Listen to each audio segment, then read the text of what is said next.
84 कोस ब्रजमंडल धाम की जय। श्री अवध मिथिला धाम की जय। श्री द्वारिकाधीश भगवान की जय। श्री सोमनाथ भगवान की जय। श्री नागेश्वर भगवान सरोवर भगवान की जय। श्री बिंदु सरोवर भगवान की जय।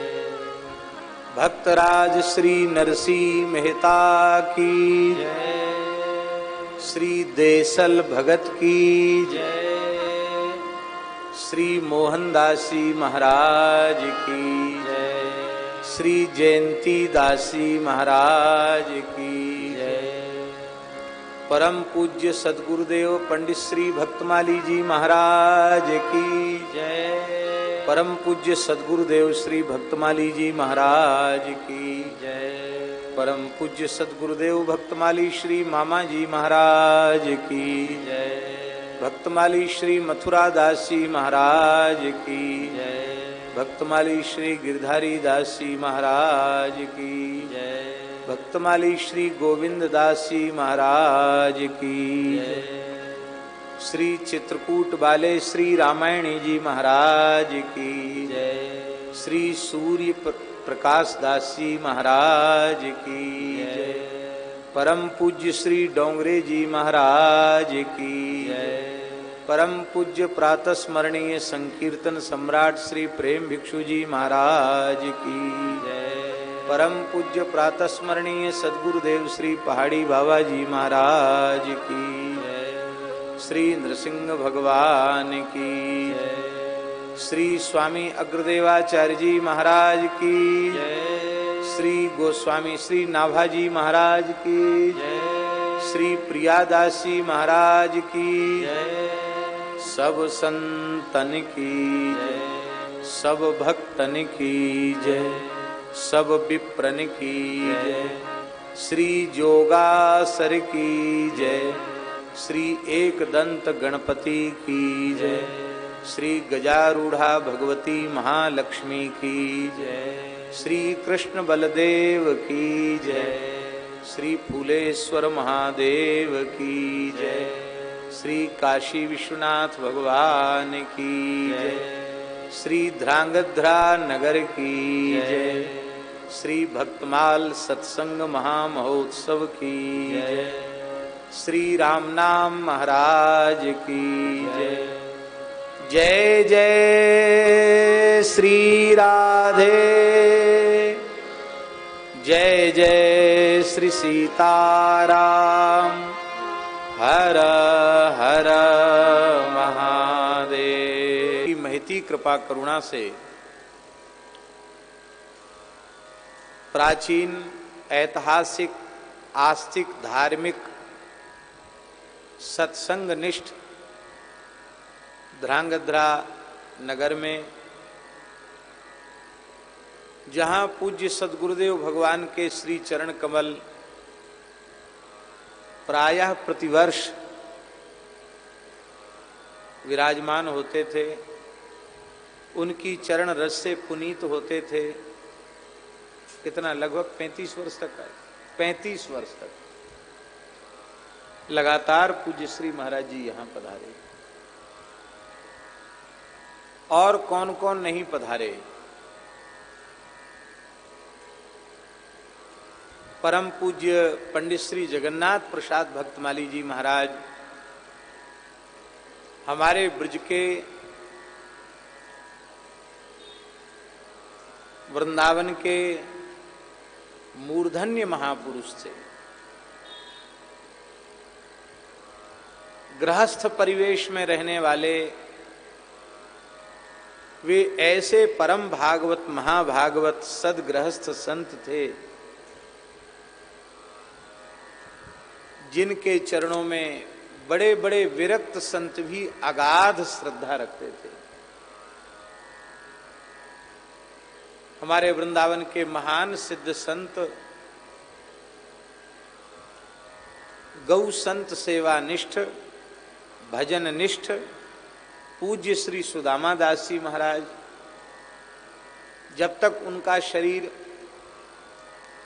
बहुत शिथिल नहीं हुआ, नित्य प्रति वे बिहारी जी जाते थे शयनार्थी करने, और बिहारी जी की शयनार्थी करके लौटते तो सीधे ताड़वाली कुंज आते थे। बहुत ध्यान से सुने, ताड़वाली कुंज आते थे और पूज्य पंडित श्री जगन्नाथ प्रसाद भक्तमाली जी की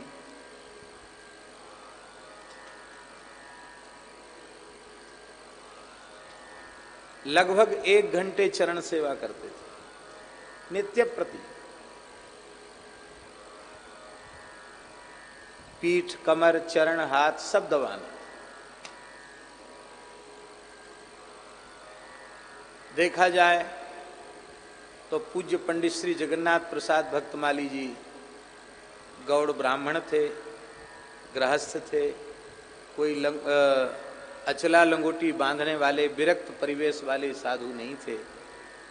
पर पूज्य श्री सुदामा दास जी महाराज उनके श्री अंग की नित्य 1 घंटा सेवा करते थे।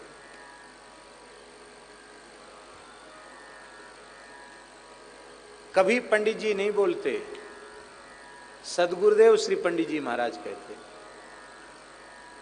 ये सुनी हुई बात नहीं, अपने कानों से सुनी हुई बात आपको बता रहे हैं।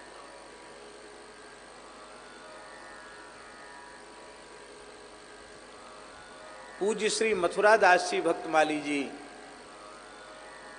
वर्षों तक पूज्य पंडित श्री जगन्नाथ प्रसाद भक्तमाली जी की निज सेवा में रहे।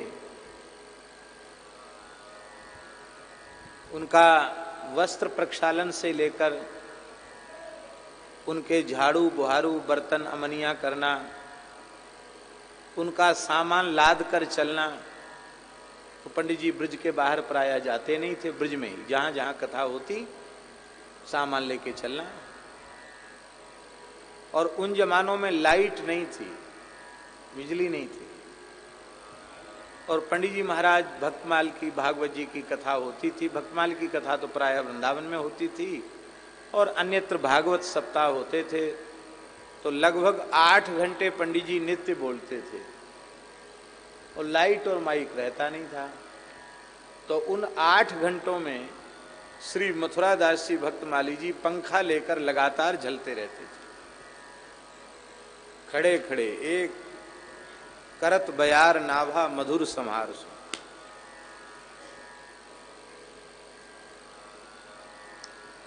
और उसी का यह दिव्य परिणाम था उस सेवा का कि पूज्य मथुरा दास जी भक्तमाली जी कहते थे, ए जी मेरे राम स्कूल का मुख नहीं देखे हैं, प्यार के थे, मेरे राम स्कूल का मुख नहीं देखे हैं, पर जो कुछ बोलते हैं पंडित जी महाराज की कृपा और पूज्य भक्ति विलास से उनको रटाए थे महाराज जी ने। गोवर्धन में रहकर महाराज जी से श्लोक पढ़े हुए। दोनों महापुरुषों के प्रति उनका पूर्ण भाव। वृंदावन के बड़े बड़े विद्वान टकटकी लगाकर देखते थे कि बाबा जी सैकड़ों श्लोक बोलते चले जाते, कहां से बोल रहे हैं, आश्चर्यचकित लोग हो जाते थे। हमने वह दृश्य अपने नेत्रों से देखा है जब पूज्य पंडित श्री जगन्नाथ प्रसाद भक्तमाली जी की अंतिम यात्रा हुई। भाद्र शुक्ल ऋषि पंचमी को उनका निकुंज प्रयाण हुआ और भाद्र शुक्ल षष्ठी को उनकी अंतिम यात्रा हुई। दास को उस अंतिम यात्रा में आरंभ से यमुना जी के तट तक सम्मिलित होने का सौभाग्य मिला। अवस्था छोटी ही थी, लेकिन वह दृश्य आज भी नेत्रों के समक्ष है। ताड़वाली कुंज से पंडित जी महाराज का शरीर चला तो पहले टटिया स्थान के द्वार पर शरीर रखा गया और पूज्य बड़े महाराज जी श्री स्वामी राधा चरण दास जी महाराज, टटिया स्थान वाले महाराज जी, उन्होंने स्वयं लाकर श्री मोहनी बिहारी जी के श्रीअंग की माला, पटका, ब्रजरज प्रदान की और मोहिनी बिहारी जी की ओर से आरती हुई पंडित जी की। जबकि ऐसा कभी देखा सुना नहीं गया। वहां से चलकर पंडित जी महाराज बिहारी जी के निकट भी बाहर, वहां भी शरीर विराजमान हुआ, वहां भी आरती हुई। हर मंदिर से आरती प्रसाद उनके लिए आया।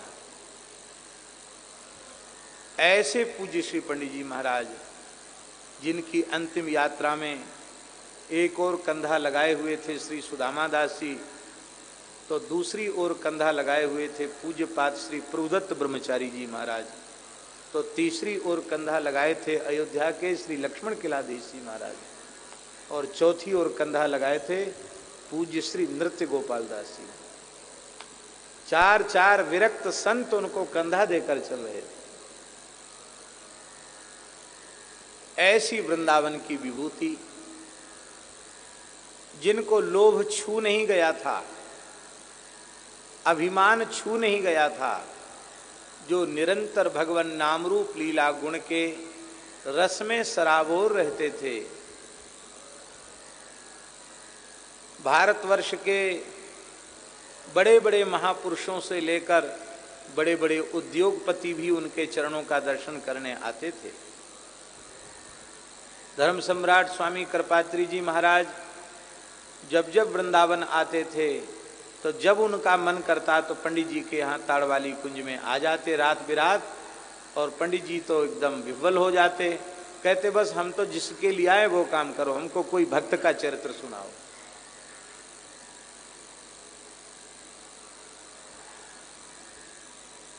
पूज्य डोंगरी जी महाराज जब भी ब्रज में आते, वृंदावन आते, तो पंडित जी का दर्शन करने के लिए जाते थे, साष्टांग प्रणाम करते थे पंडित जी को। ऐसे दिव्य महापुरुष पूज्यपाद सदगुरुदेव श्री पंडित जगन्नाथ प्रसाद भक्तमाली जी महाराज, जिन्हें अनेकों बार भगवत साक्षात्कार हुआ,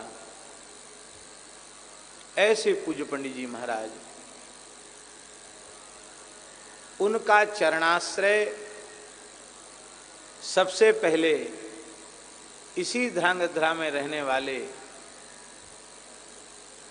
परम भक्त हृदय, संत हृदय, और हम जिन्हें कहें पारखी भक्त,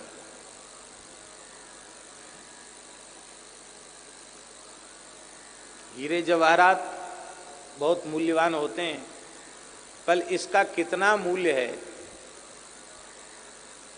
ये किस श्रेणी का है, इसकी परख करने वाले उसका मूल्य बताते हैं। पारखी तो श्री मोहन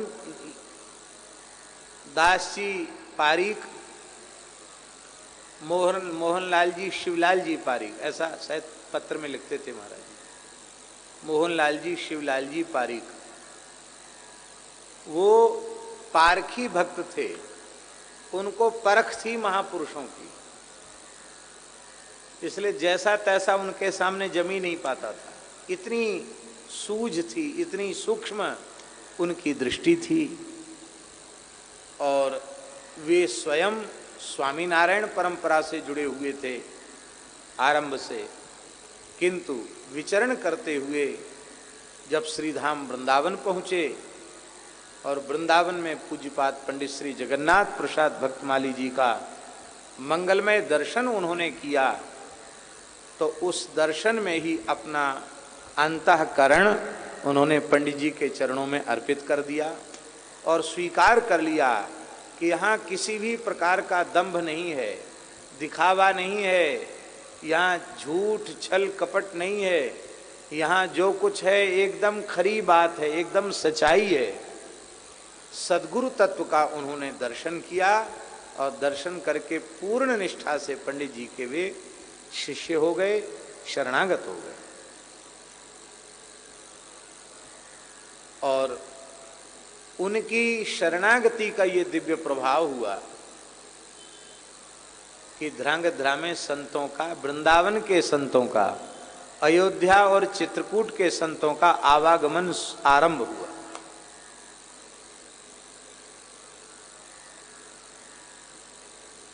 सबसे पहले पूज्य सदगुरुदेव श्री गणेश दास जी भक्तमाली जी महाराज को श्री मोहनदास जी ही आग्रह पूर्वक ध्रांगध्रा लेकर के आए, और उसके मूल में भी पूज्य पंडित जी महाराज की आज्ञा। श्री मोहन भाई जी ने पूछा कि आप तो ब्रज से जाते नहीं हैं, हम लोगों को गुजरात में सत्संग करना हो तो हम लोग कैसे करें, सब लोग यहाँ नहीं आ सकते, कोई महापुरुष का नाम बताइए। तो पंडित जी महाराज ने कहा कि बाबा श्री गणेश दास जी महाराज को मैं साक्षात भक्तमाल का स्वरूप ही मानता हूँ, उनमें और मुझ में भेद नहीं है, उनको ले जाओ। और महाराज जी के सामने प्रस्ताव किया गया। महाराज जी यहाँ पधारे, और पधारे ही नहीं, शरीर बहुत शिथिल हो गया तो भी पधारते रहे, और थोड़ा समय लेके नहीं आते थे, लगभग 1 महीने का समय लेके महाराज जी यहाँ पधारते थे। और ध्रांगध्रा, सुरेंद्र नगर, हलवद, मालिनियाद, मोरवी और कहाँ कहाँ, एक आध दिन राजकोट भी जाते थे, हैं? हाँ, राजकोट, केसोद, सब जगह महाराज जी पधारते, जहाँ जितना समय हो, 1-1, 2-2 दिन का। यात्राएं बड़ी सामान्य तरीके से होती थी, बहुत साधारण यात्राएं, बहुत सामान्य व्यवस्थाएं, अलग से कोई इस तरह से हॉल बुक नहीं किया जाता था। जहां जिस घर में बैठे हैं वहीं 10-20-50 लोग इकट्ठे हो गए, वहीं सत्संग हो गया। माइक वाइक की भी आवश्यकता नहीं रहती थी। इस प्रकार से महाराज जी यहाँ पधारते थे। और पहली बार जब आए तो श्री मोहनदास जी से उन्होंने कहा, मोहन भाई पारिक जी से कहा कि गुजरात में लोग प्रचार बहुत करते हैं, हमारा प्रचार नहीं करोगे? कि वृंदावन से कोई महात्मा आया है, किसी को बताओगे नहीं, सार्वजनिक मंच पर जाऊंगा नहीं, और महाराज का अमुक प्रकल्प चलता है, उसके लिए धन की आवश्यकता है, ये किसी के सामने नहीं कहोगे, हैं? तब हम चलेंगे। होता इसके विपरीत है, होता यह है कि हमारी व्यवस्था क्या होगी, हम कहाँ रहेंगे, कितने लोग इकट्ठे होंगे, हमारा कितना प्रचार प्रसार होगा, और हम इतने दिन के लिए वृंदावन छोड़ेंगे तो हमारी गौशाला चल रही है, हमारे अमुक काम चल रहे हैं, उसके लिए आपकी ओर से कितनी सेवा होगी। ये सब बातें प्रायः सोची विचारी जाती हैं, लेकिन ठीक इनके विरुद्ध महाराज जी की विचारधारा थी।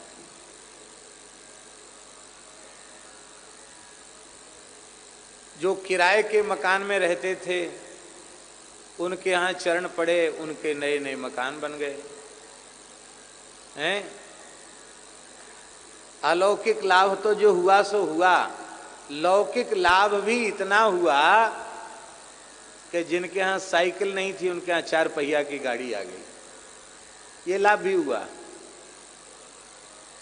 बातेलिया जी महाराज जी संपूर्ण जीवन बड़े राजा महाराजा, बड़े सेठ साहूकार, बड़े धनी मानी व्यक्ति और नेता और बड़े ऑफिसर, इनसे जीवन भर अपने को बचाते रहे।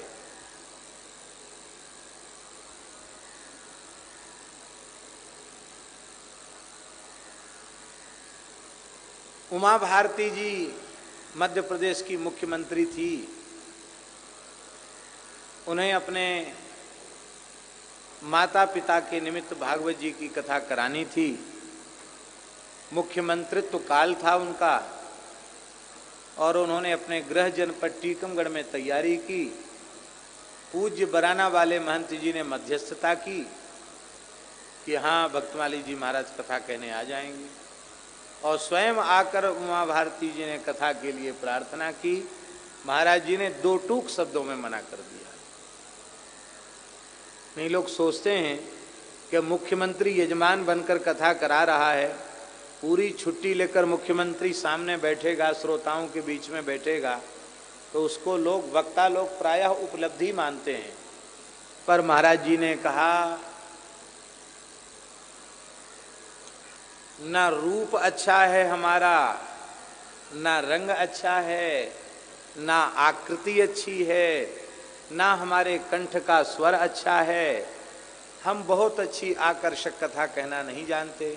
आप बड़े लोग हैं, बड़ी व्यवस्था होगी, यहाँ तो नाम बड़े और दर्शन थोड़े, इसलिए आपके लिए उपयुक्त कथा नहीं होगी। आपके लिए भारतवर्ष का बड़े से बड़ा वक्ता बड़ी सरलता से उपलब्ध हो जाएगा, इसलिए मैं कथा कहने नहीं आ पाऊंगा।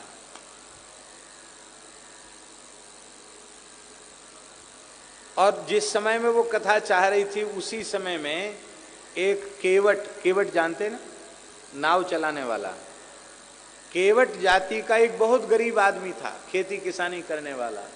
उसके आग्रह पर चले गए और उसके फूस के छप्पर के नीचे बैठकर कथा कहे, उसी जिले में उसी समय। लेकिन मुख्यमंत्री के यहां कथा कहने नहीं गए। सामान्य मध्यम वर्ग के लोग, गरीब लोग, वह उन्हें बहुत प्रिय थे। जैसे हमारे रघुनाथ जी, उनको कोल भील प्रिय थे, उनको बनवासी प्रिय थे, हैं? सबरी उनको प्रिय थी, केवट उनको प्रिय थे, निषाद उनको प्रिय थे। ठीक इसी प्रकार से पूज्य सद्गुरुदेव भगवान भक्तमाली जी, रघुनाथ जी के जैसा ही उनका स्वभाव, वे गरीब निवास थे। वे पधारे, पंडित जी के माध्यम से श्री नारायण दास जी भक्तमाली जी मामा जी की कृपा भी हुई, पूज्य श्री गोविंद दास जी महाराज भी यहाँ पधारे, और न जाने कितने संत चित्रकूट वाले श्री रामायणी जी महाराज पधारे, श्री हर्षण कुंज वाले महाराज जी के परिकर श्री सूर्य प्रकाश दास जी महाराज वो भी पधारे। तो लगातार संतों की श्रृंखला यहाँ समय समय पर अपने पदार्पण से यहाँ सत्संग का लाभ देती रही। और आज भी लालजी भाई के यहाँ नित्य सत्संग होता है। कितने साल हो गए सत्संग होते होते?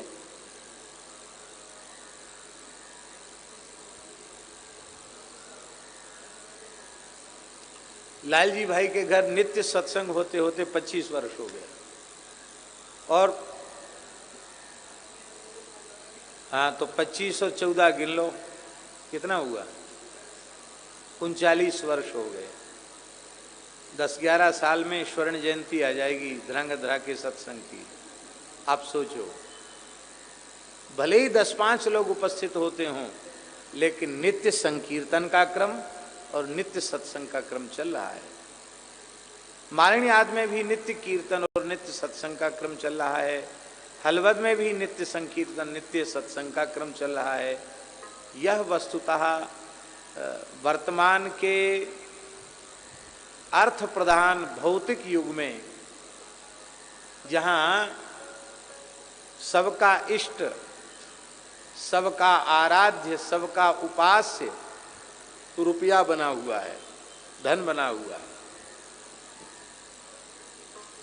कहने को हम रामकृष्ण के भक्त अपने को कहते हैं, पर ईमानदारी से देखें तो वंचक भगत कहाए राम के, किंकर कंचन कोह काम के। ये गोस्वामी जी ने अपने लिए नहीं कहा, तो अपने लिए, लेकिन हमारे जैसे लोगों के लिए कहा, किंकर कंचन कोह काम के। इनमहु प्रथम रेख जगमोरी, धींग धर्म ध्वज धंधक धोरी। तो हम लोग बड़े भाग्यशाली हैं जो इस कराल कलिकाल में हम लोगों को कल्याण का अत्यंत श्रेष्ठ, अत्यंत सरल, अत्यंत सहज और अत्यंत सुलभ मार्ग प्राप्त है। सत्संग का मार्ग प्राप्त है, भगवान नाम संकीर्तन का मार्ग प्राप्त है, कथा कीर्तन का मार्ग ये राजमार्ग है।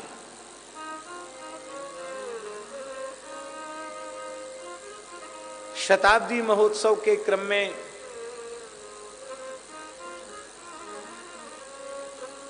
गुजरात में भी 2 आयोजन हुए बड़े।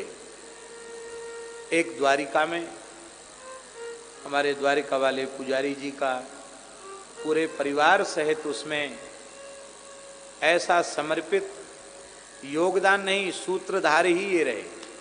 सारी व्यवस्था ही इनके हाथ में थी, द्वारकाधीश जी के हाथ में व्यवस्था थी।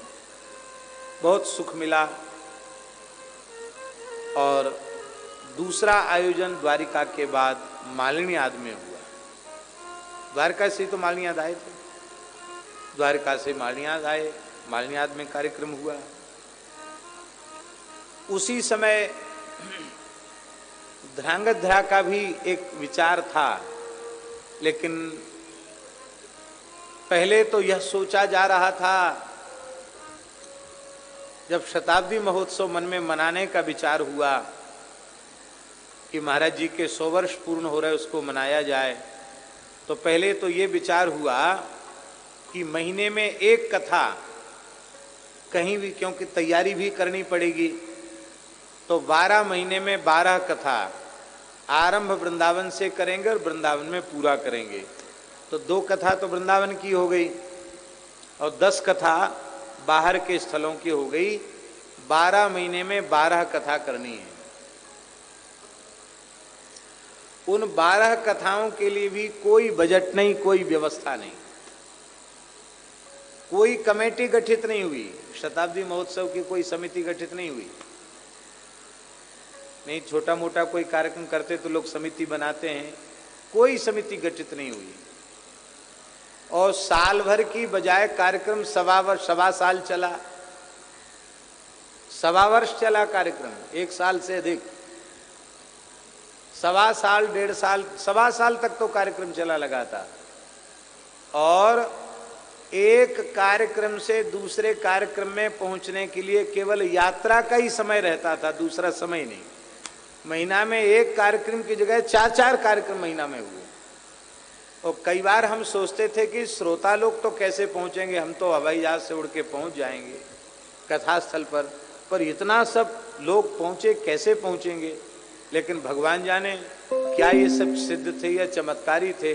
कई बार हमसे आगे श्रोता पहुंच जाते थे, कैसे पहुंच जाते थे भगवान जाने। तो साल भर ऐसा अनुपम उत्सव हुआ और कितने गृहस्थ भक्त तो ऐसे हमको दिखाई पड़े कि लगता है साल भर में वो एक दिन भी अपने घर लौट के गए ही नहीं। वो एक जगह से दूसरी जगह, दूसरी जगह से तीसरी जगह घूमते ही रहे और प्रत्येक कार्यक्रम विशिष्टतम हुआ। महाराज जी की प्राकट्य भूमि का उत्सव, कुर्सी गांव का उत्सव, आप लोग पधारे होंगे। अनुपम अद्भुत उत्सव था। पहले उत्सव में लाखों की भीड़ इकट्ठी हुई। कल्पना नहीं कर सकता था इतने लोग इकट्ठे होंगे। और बुंदेलखंड के एक छोटे गांव में अचर्रा में कार्यक्रम हुआ। एक एक दिन में 2-2, 2.5 लाख लोगों ने प्रसाद पाया, एक एक दिन में। कैसे व्यवस्था हुई? सरकारी रिपोर्ट थी एक दिन की, 3.5 लाख लोग उपस्थित हैं आज। सारा प्रशासन वहां लगा हुआ। यह न हमारी महिमा, न किसी व्यक्ति की महिमा, यह केवल और केवल श्री सद्गुरुदेव की महिमा है। हम यह बात बार बार कहते हैं। यहां से ऐसे रखोगे ना, ऐसे मुट्ठी बंद, तो ठाकुर जी की और अधिक पक्की मुट्ठी बंद हो जाएगी, फिर कुछ नहीं निकलेगा। और यहां से ऐसे रखोगे तो ठाकुर जी ऐसे करेंगे, ऐसे। यह अनुभव करके देखने की चीज, वाणी से बोलने की चीज नहीं है। जितनी कंजूसी अच्छे काम में की जाएगी, ठाकुर जी के दरबार से उतनी कंजूसी होगी। और नहीं तो ऐसो को उदार जगमाही, बिन सेवा जो द्रवे दीन पर राम सरस को नाही। यहां आप कुछ उदारता पूर्वक करके देखो तो सही, ठाकुर जी की तरफ से कितनी उदारता होती है। यह 1 बार 2 बार नहीं, गुरु गोविंद की कृपा से अनेकों बार यह अनुभव करने का सौभाग्य इस दास को छोटी सी आयु में प्राप्त हो गया। एक अवधूत महात्मा थे हमारे वृंदावन में, चीर घाट पर विराजते थे, जीवन मुक्त भगवत प्राप्त संत थे, नहाते धोते नहीं थे, बड़ी बड़ी जटाएं थी उनकी, गूदड़ी से ओढ़े रहते थे, धूल मिट्टी शरीर पर चढ़ी रहती थी, तरह तरह की भाषा भी बोलते थे, शरीर संभवतः बंगाल का था। तो हम पहली बार एक संत के आग्रह पर उनका दर्शन करने गए, वृंदावन की परिक्रमा कर रहे थे, रात्रि के समय पहुंचे, चीर घाट में कोठरी में रहते थे, कोठरी थी 4-5 फीट तो लंबी थी और 3-4 फीट ही चौड़ी थी, इतना बड़ा कमरा था, उसमें 3 हिस्सा कागज पत्रों से भरा हुआ था, इतनी सी जगह थी, मुश्किल से 2 फुट लंबी 2 फुट चौड़ी जगह होगी, उसमें वो बैठे थे। हमको आश्चर्य हो कि तो कोठरी छोटी सी, मुश्किल से 3-4 फीट लंबी और उतनी ही चौड़ी, और उसमें भी इतना सामान भरा हुआ है, वो महात्मा के शरीर पर कपड़ा नहीं।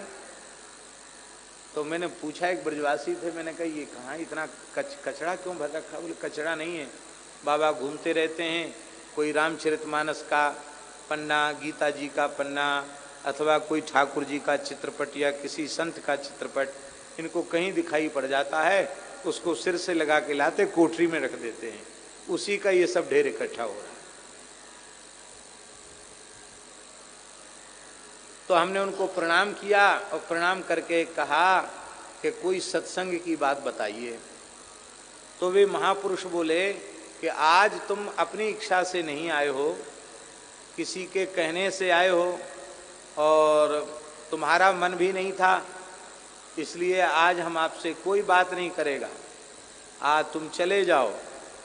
जिस दिन केवल हम सत्संग के लिए आए हैं ऐसा भाव लेकर आओगे, उस दिन आपसे बात करें।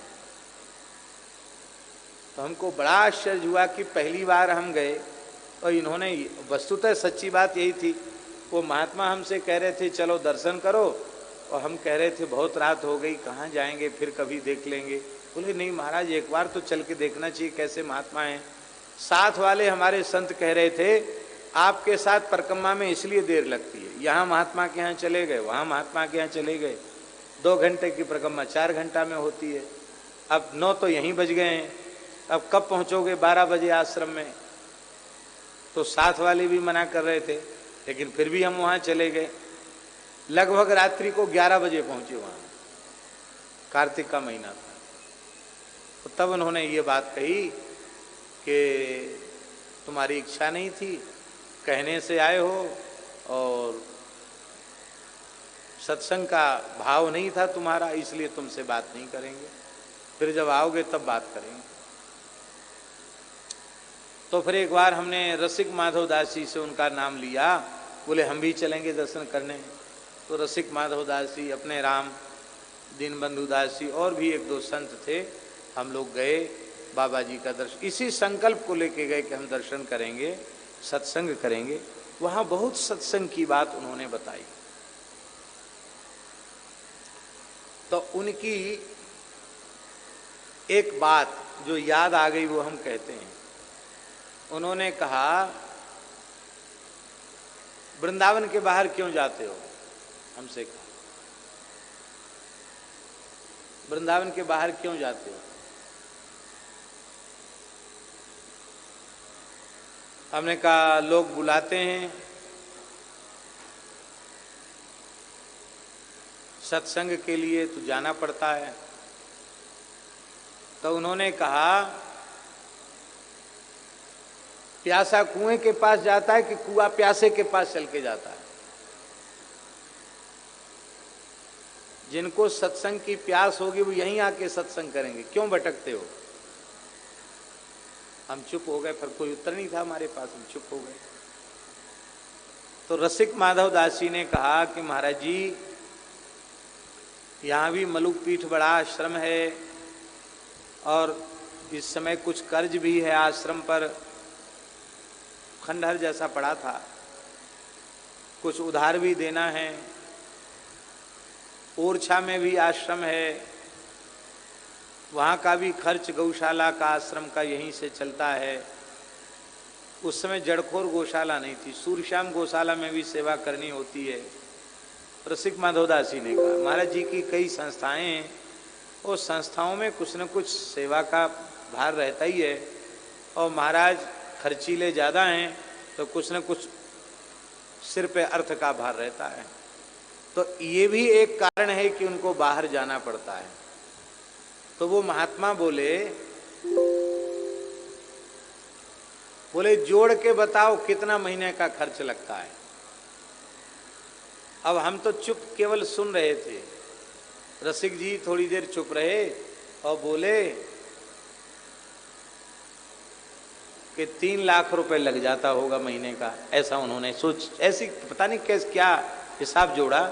बोले 3 लाख रुपए महीना लग जाता होगा। अब उस समय की बात है। इस समय तो जड़खोर गौशाला में ही हर महीने 1 करोड़ 20 लाख रुपए का खर्च है, हर महीने का। लगभग 10,000 गोवंश है। तो उस समय रसिक माधव दास जी ने कहा कि लगभग 3 लाख रुपए महाराज जी लग जाता होगा। अब वृंदावन में रह के 3 लाख रुपए महीना की कहाँ से व्यवस्था हो। वो महापुरुष बोले तुम जिसको 3 लाख कहते हो ना, वो हमारी राधा रानी के दरबार में 3 पैसा भी नहीं है।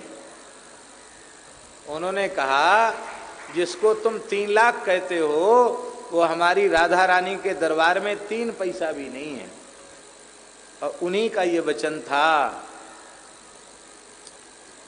ठाकुर जी का आश्रय रखो, राधा रानी का, श्री श्री राधा श्याम सुंदर का आश्रय रखो। श्री श्री राधा श्याम सुंदर ऐसे बोलते थे, इनका आश्रय रखो। बहुत उदार हैं, बहुत उदार हैं। ऐसे करोगे ना वो ऐसे कर लेंगे, और ऐसे करोगे ऐसे करेंगे।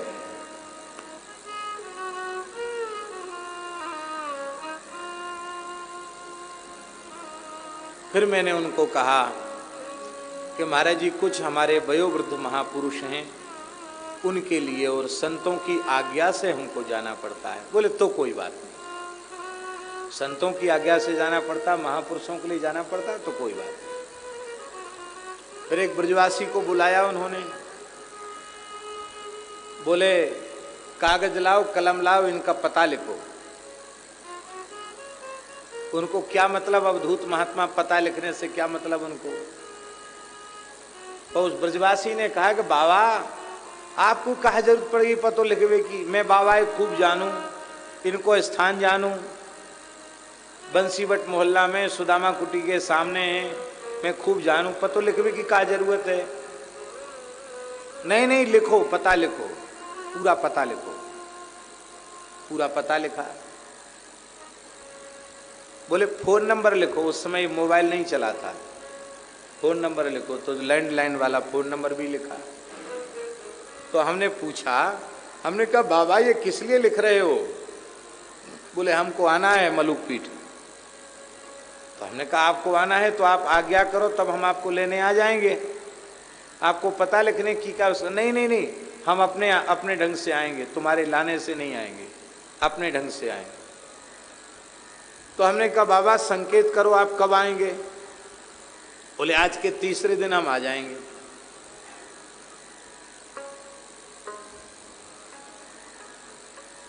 उसी दिन हमको एक दिन के लिए कहीं जाना था, दूसरे दिन हम आ गए। तीसरे दिन मन में सोचने लगे कि वो आएंगे, कहा सिद्ध पुरुष हैं तो आएंगे। दोपहर तक तो आए नहीं। शाम को पता लगवाया गया कि वहां जाकर पता लगाओ बाबा जी आएंगे क्या, कहते थे तीसरे दिन आ जाएंगे। तब लोगों ने कहा आज ही सवेरे उनका धामवास हो गया और उनको ब्रजवासी जमुना जी में समाधि करे। उस समय पूज्य गुरुदेव भक्तमाली जी महाराज विराज रहे थे। तो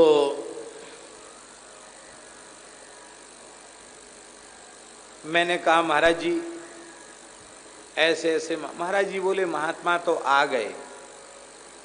महात्मा ने कह दिया ना कि तीसरे दिन आएंगे, तो महात्मा आ गए, ऐसे ही समझो कि महात्मा आ गए। इस घटना के कुछ समय बाद फिर महाराज जी का धामवास हो गया और एक भंडारा भी उन सिद्ध जी, उनका नाम हम लोगों को पता नहीं, उनके नाम का एक भंडारा भी मलुक पीठ में हुआ। महाराज जी ने कह दिया था, वो कह दिया कि अब वहीं आके रहेंगे, तो वो यहीं आ गए। अब उसके बाद से ही संस्था का विस्तार हो गया।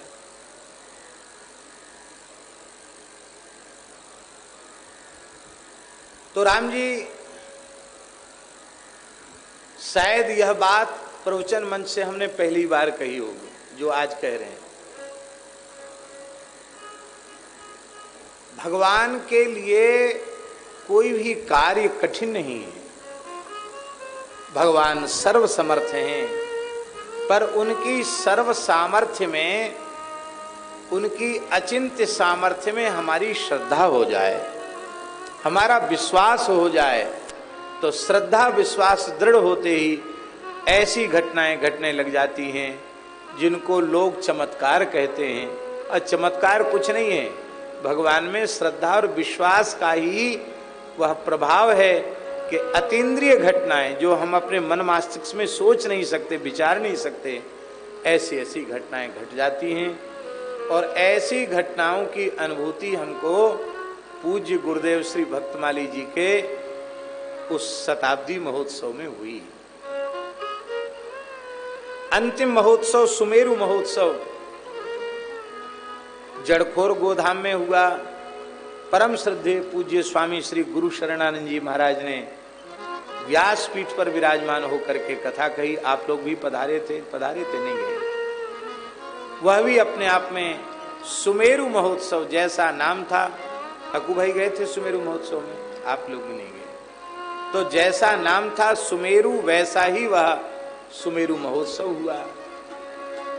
तो उस समय अति व्यस्त होने के कारण ध्रांगध्रा में जो प्रस्तावित समय था वो नहीं हो पाया। और श्री बीनू भाई पसंदगी वाले लालजी भाई जी के मन में, उपला भाई जी, जीतू भाई जी, सबके मन में ये भाव था कि भाई मुख्य सेंटर, मुख्य केंद्र तो ध्रांगध्रा है, तो ध्रांगध्रा में एक उत्सव होना ही चाहिए। और बड़े सौभाग्य की बात है, पूज्य पंडित श्री जगन्नाथ प्रसाद भक्तमाली जी के जन्म के 125 वर्ष पूर्ण हो रहे हैं और पूज्य गुरुदेव का 100 वर्ष पूर्ण हो 101वां वर्ष चल रहा है। तो ऐसा समझें कि पूज्य पंडित जी महाराज का, पंडित श्री सदगुरुदेव जगन्नाथ प्रसाद भक्तमाली जी का 125वां उत्सव और पूज्य गुरुदेव भक्तमाली जी का 101वां उत्सव ध्रांगध्रा की इस पवित्र धरा पर हो रहा है।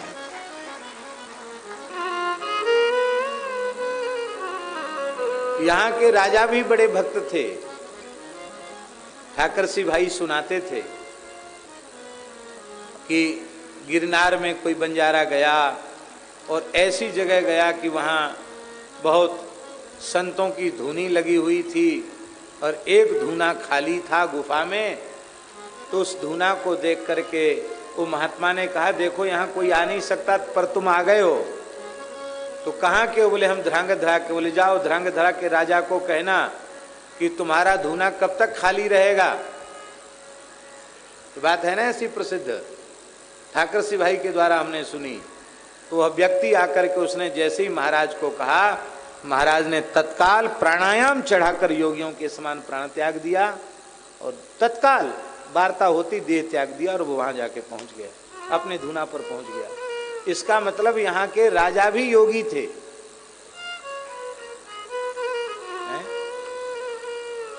जोगासर तो प्रसिद्ध है ही है।